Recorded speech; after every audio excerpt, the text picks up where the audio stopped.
A common question from people looking to start their own tiling is, what tools do I need? And the answer is, not that many really, but what I would advise are the ones that you go and buy should be of good quality. That means they're going to work better, last longer, and if you look after them, there's no reason why you won't still be using them on future projects for years to come. So let's jump into my top tiling specific tools that I think you'll need to tile like a pro. And at number one is a good quality tile cutter. This needs to be at least as long as the longest cut you're expecting to make. And you may want to go a little bit bigger so you've covered yourself for future projects. Because big tile cutters can cut small tiles, but definitely not the other way round. This will probably be your main tool, so look at it as an investment rather than a cost. The one I've got here will cut tiles up to 2 foot long or 600 millimeters and up to 12 millimeters or ½ inch thick. And to finish the cuts off, a tiling file will help you create a nice smooth finish.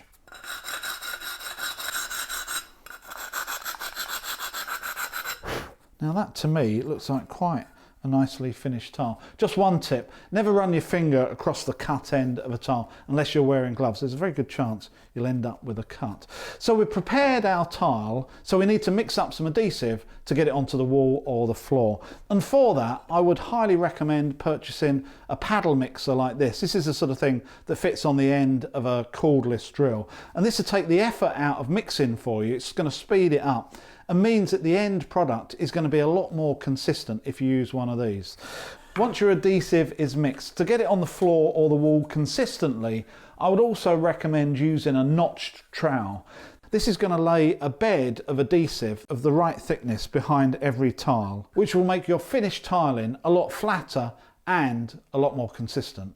Not necessarily a tool, but definitely a required consumable are tile spacers, the correct size for the tile you're using.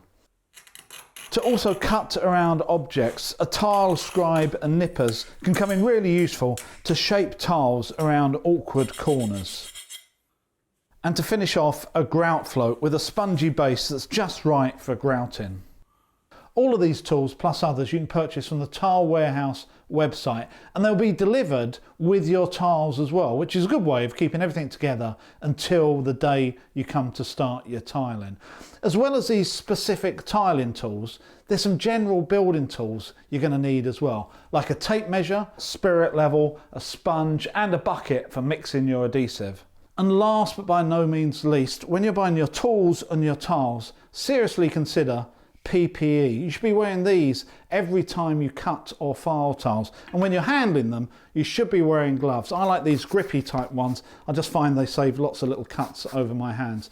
And if you're over a certain age like I am and you're doing some floor tiling, think about investing in a pair of knee pads. These can significantly improve your whole experience, if you know what I mean. So let's have a quick recap on tile specific tools.